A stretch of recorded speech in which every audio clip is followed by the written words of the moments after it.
This week, we will address women in globalization and women in politics. The globalization of the economy affects women's lives.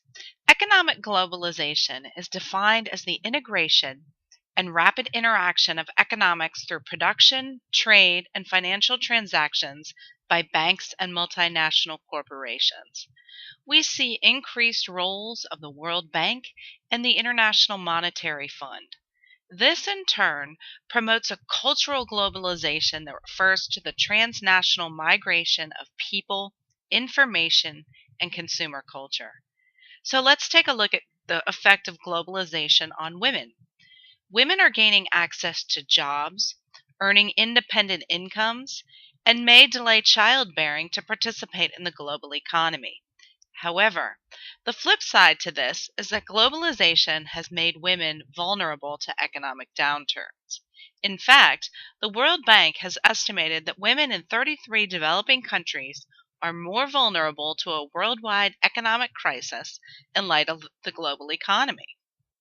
Lastly, globalization also leads to migration of women to other countries to find work.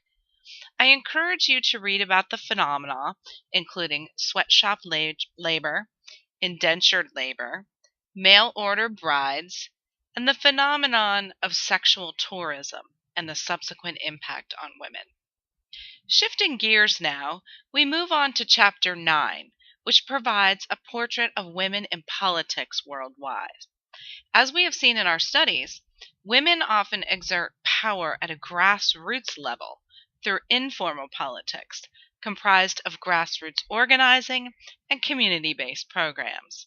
We will now direct our attention to a more formal aspect of politics that encompasses voting, representation, and significant opportunities for women to shape public policy. Across the globe, women comprise nearly 19% of the membership of national parliaments and congresses. However, there are also 17 female presidents and prime ministers. However, it is important to note that some countries have no women representation at all. The United Nations has stated that women need to constitute at least 30% of a legislative body to exert a critical political mass that allows for meaningful influence. Actions have been taken in some countries to implement electoral reforms or institute quotas to allow for greater women's representation. Action steps, including fundraising through Emily's List and promoting political literacy at the grassroots level, have also been undertaken. As we conclude this section, I encourage you to think about how your life is affected by globalization. How do you exert your political right? Are you registered to vote? Did you do it?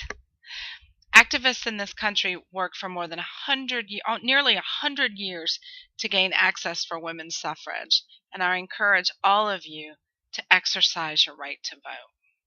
Thank you.